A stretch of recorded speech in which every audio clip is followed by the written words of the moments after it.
I wish to speak to you today not only as an American war veteran who became a political scientist, but as a fellow human being. This talk is dedicated to all Koreans killed and wounded, South and North, military and civilian, and their families who still suffer from loss and destruction experienced before, during, and after the 1950 to 1953 war and armistice. It is dedicated also to all foreigners killed and wounded of the United Nations Command and the Chinese People's Volunteers and their families who still suffer from loss. The loss of life and destruction in the Korean War was horrendous. Statistics vary, but perhaps up to 5 million human beings were killed and wounded. Killed and wounded include 2.3 military forces of the UN Command and Chinese People's Volunteers and 2.5 million Korean civilians. Physical destruction was enormous, especially from U.S. Air Force bombing of military and civilian infrastructure in North Korea, which forced people to seek survival by digging underground. Mutual empathy is needed between North and South for the killing and suffering experienced by fellow Koreans of all ages in both parts of the country. People in the intervening countries whose armed forces came to Korea to kill also need to have empathy for the suffering of Koreans in both North and South. The first lesson of the Korean War is that it should never happen again. The title of my talk is From the Korean War to Unified Nonkilling Korea and Korean Leadership for a Killing Free World. In considering these ideas, you will recognize the difficulties facing us. For me, to sum up lessons learned and discoveries made over 63 years since participation in the war, for you to encounter the perhaps unthinkable ideas of non-killing human capabilities and the possibility of realizing a non-killing unified Korea. But let us begin in good faith and agree to question and think through the problems raised now and in the future. Why non-killing rather than peace or non-violence? For two reasons. First, because from birth to natural death, we humans can do nothing if we are killed. Second, because non-killing is measurable. The killed can be counted. Thus we can set a measurable non-killing goal and measure progress toward it. In this talk, I will briefly define the concept of non-killing Korea, summarize briefly Korean experiences and scholarly discoveries that led to it, and conclude with 3 suggestions to help progress toward a non-killing unified Korea and Korean leadership for a killing-free world. What is meant by non-killing Korea? It means that no Korean kills another Korean, from homicide, crime, revolution, and terrorism to war. No foreigners come to kill Koreans, and no Koreans are sent or taken abroad to kill other people, as by the Japanese in China, the Philippines, and Southeast Asia, and by Americans to Vietnam. By non-killing unified Korea is meant reassociation of the Korean people achieved by non-killing changes in South and North Korea, and in relations between them, whether the united non-killing Korea is called Hanguk, Joseon, Koryo, or some other distinctive cultural identity. By Korean leadership for a killing-free world, is meant a non-killing unified Korea that reverses Koreans' role as a victim or accomplice of killing by Japan, America, Russia, and China. Non-killing unified Korea can become an independent, transforming leader that evokes non-killing capabilities of Americans, Japanese, Chinese, and Russians, and works with them for non-killing change in all countries throughout the world. These ideas have evolved out of experiences and discoveries related to Korea since December 4, 1950, when I landed in Busan as a 21-year-old second lieutenant in the headquarters of the United States 10th Anti-Aircraft Artillery Group. Since there was no enemy air threat, the guns of the 10th Anti-Aircraft Artillery Group were attached in ground artillery support to the 1st ROK 1st Division, commanded by 29-year-old Brigadier General Baek Sun-yup. The 10th Group supported the 1st Division from September to December 1950.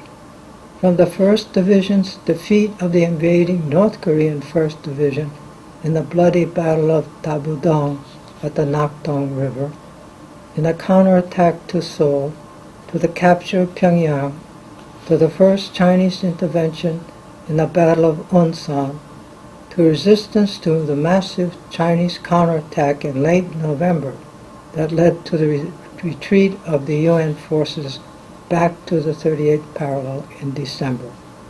The 10th Group reached Seoul on Christmas Day. In anticipation of possible enemy air attacks, the 10th Group was detached from the 1st Division and assigned to perform its original role of anti-aircraft defense of South Korea.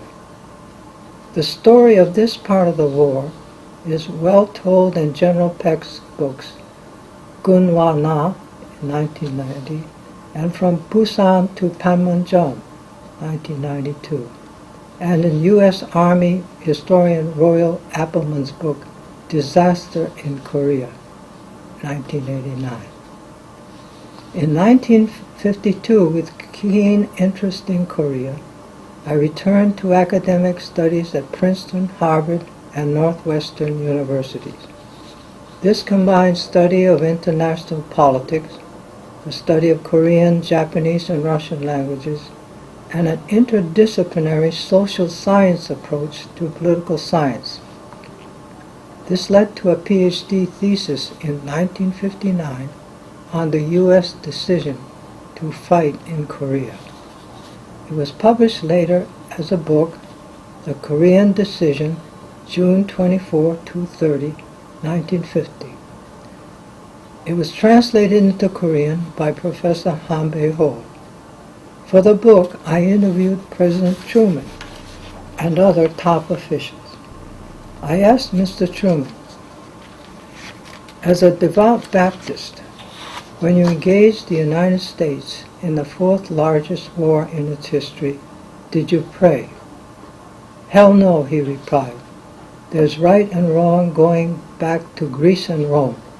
I made the right decision and went to sleep. President Truman emphasized that his decision was made in strong support of the United Nations to prevent World War III by resisting communist aggression early, as had not been done to resist fascist and Nazi aggression in the 1930s that led to World War II.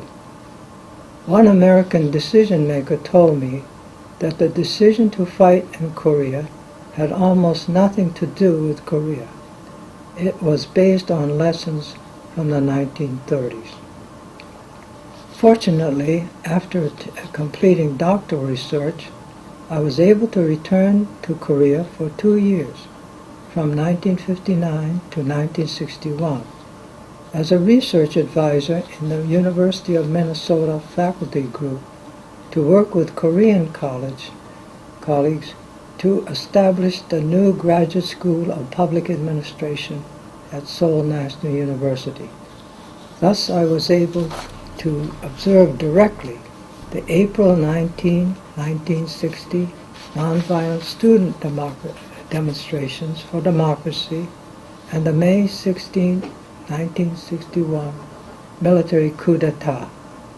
Against the background of war, thought to be fought for freedom and peace, both experiences affected me deeply.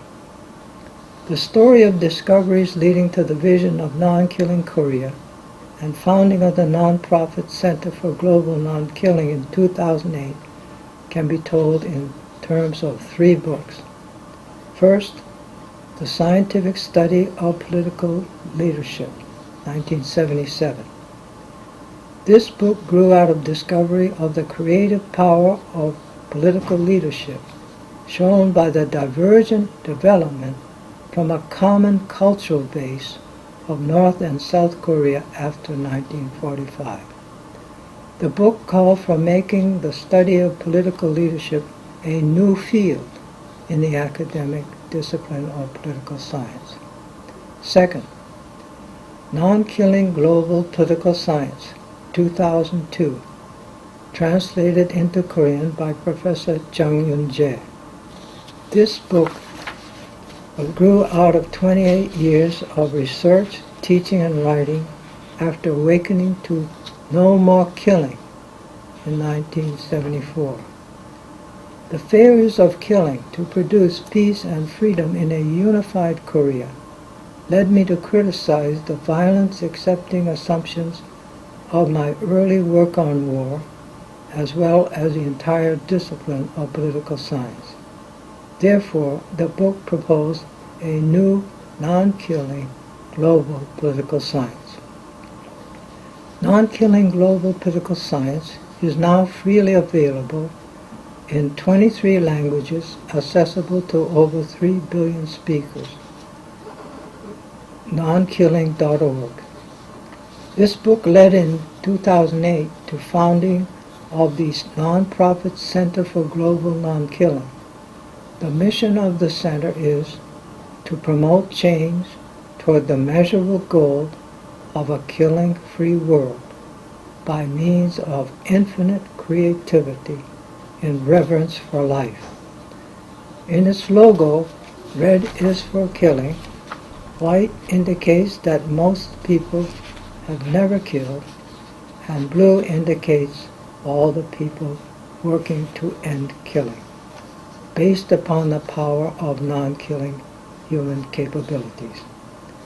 The center now has almost 700 scholars in 400 universities in 73 countries engaged in 19 non-killing research committees.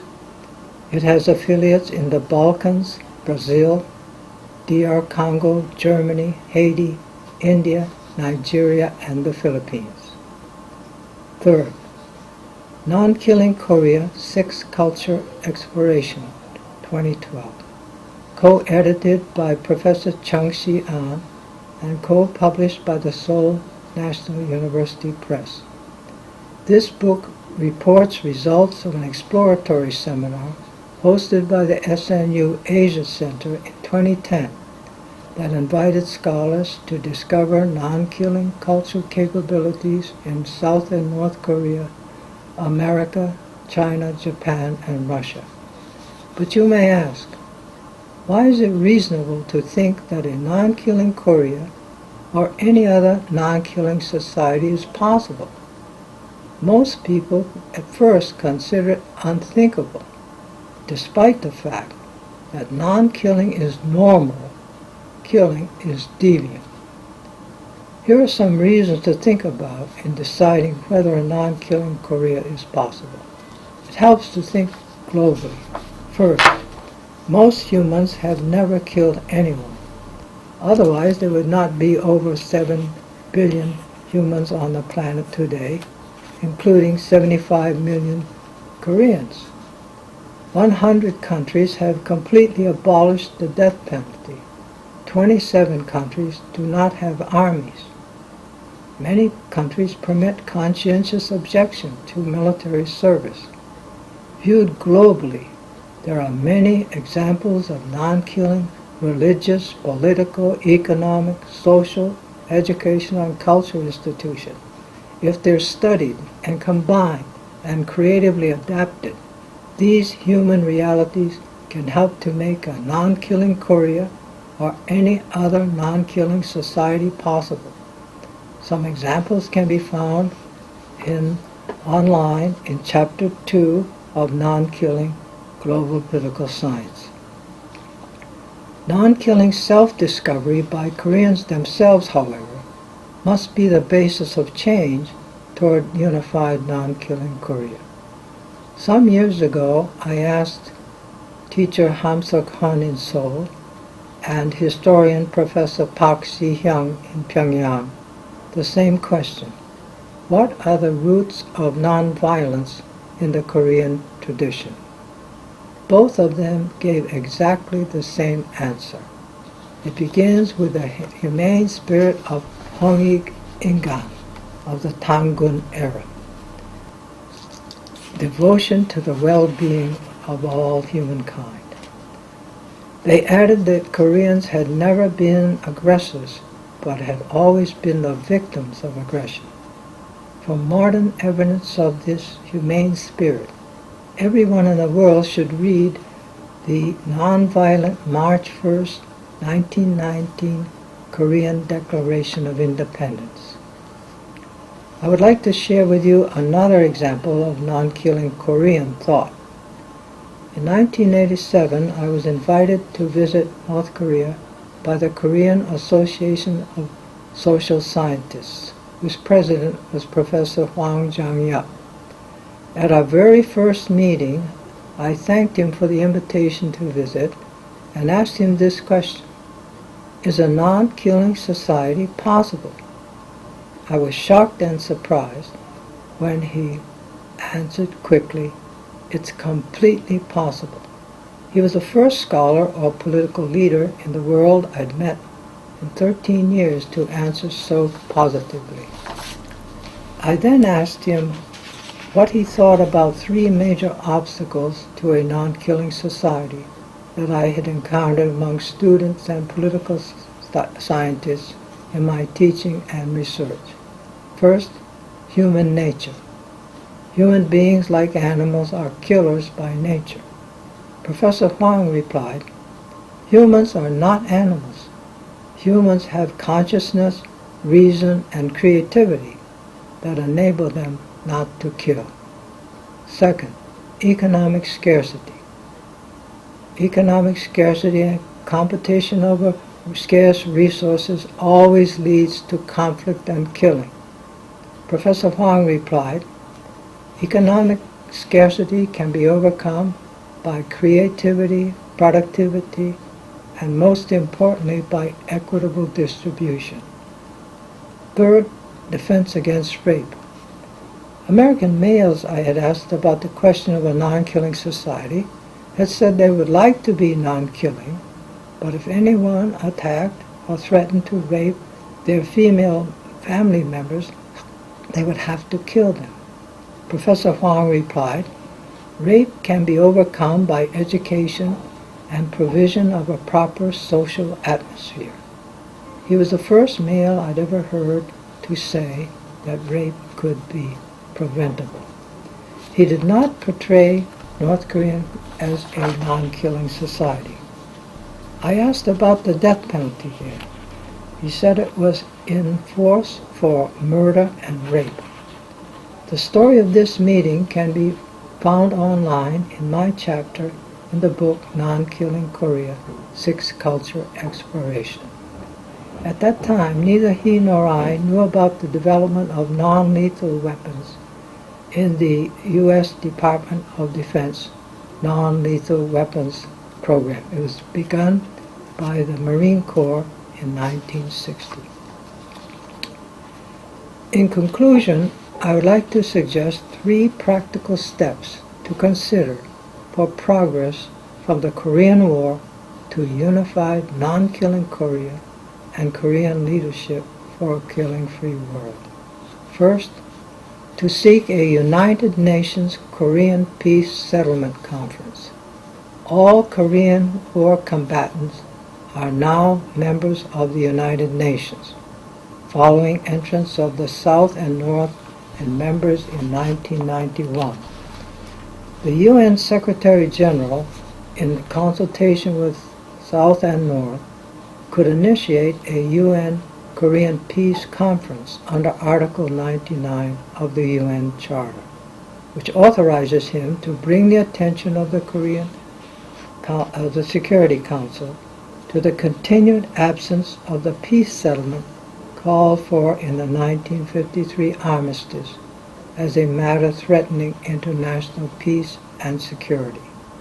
The conference would seek peaceful normalization of relations among all former combatants as the basis for cooperation to assist Koreans to achieve a future non-killing unified Korea. Second, to establish an academy for study of non-killing Korea. Its purpose would be to carry forward the sixth culture exploration of non-killing Korea capabilities begun in 2010, reported in the book Nonkilling Korea. The Academy would seek wisdom from all sectors of society. Its research findings would be published to assist non-killing decisions by all Koreans, friends, and others in the world community. The Academy could be co-directed by scholars from South and North with branches in Seoul and Pyongyang, while seeking soon to establish a common campus accessible to both Korean and foreign scholars, such as in Kaesong or Jeju-do. Third, the need for independent, creative, cooperative, non-killing Korean leadership, South and North. If Koreans refuse to kill each other, no foreigners can make them do so. Koreans can become teachers of non-killing among themselves, as well as teachers of non-killing to leaders and peoples who have violently impacted upon Korea over the past century. Korean political leaders since 1972 have shown in joint statements and summits that they understand the importance of overcoming hostilities to bring about peaceful relations that will lead to reunification. By taking seriously the vision of a non-killing unified Korea, and by drawing upon knowledge being created to support that vision, they can creatively work together to unify the nation without further bloodshed and suffering.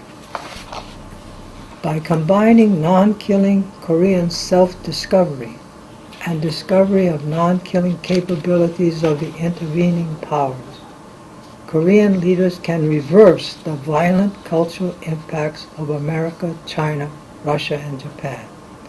They can transform them into amplifiers of non-killing Korean leadership for a killing-free world. Obviously, the path toward realization of a unified non-killing Korea will not be easy. Both Koreans maintain the death penalty, as do the intervening United States, Japan, China, and Russia. 4 of the 6 parties possess nuclear weapons that indicate minds ready to kill and destroy on a massive scale. 2 without nuclear weapons are allied with a nuclear power prepared to kill. All 6 maintain large military forces trained to kill. By conscription or as volunteers, youth are being trained to kill. The economies of all 6 societies support preparations to kill and divert human and material resources from human needs. In all 6 countries, the media and popular culture, whether state-controlled or commercial, continue to socialize their people in beliefs that killing is unavoidable and patriotic. Religions and state ideologies continue to bless killing. All 6 cultures suffer from traumas as both victims and perpetrators of killing, in civil wars, revolutions, and in attacks on other people. The dominant political cultures honor their own military killers and dead as heroes, with little empathy for the deaths of enemies and civilians. They define defeats as victories, as in failure of both sides to unify Korea by killing. They defy the logic of increasing insecurity caused by technological innovations and proliferation of weapons produced and deployed by minds prepared to kill. Yet I believe that Korean leaders and Korean people can overcome these obstacles. They can draw upon the best and discard the worst they've learned about themselves and from intervening Americans, Russians, Chinese, Japanese, and others since division and the Korean War. Koreans can transform division and war to achieve a non-killing unified Korea. Non-killing unified Korea can become a transforming leader for non-killing global change. Koreans can teach the people of the world the non-killing spirit of Hangik Ingal and invite them to follow the wisdom of Korea's Gandhi, teacher Ham Seok-han. Kalul Gakko Sengakul Kipi Haja. Put down your sword and think hard. Thank you for patiently listening. I know you will have many important questions and suggestions. Let us continue to explore them for the future non-killing unified Korea and a killing-free world. No more killing. 감사합니다.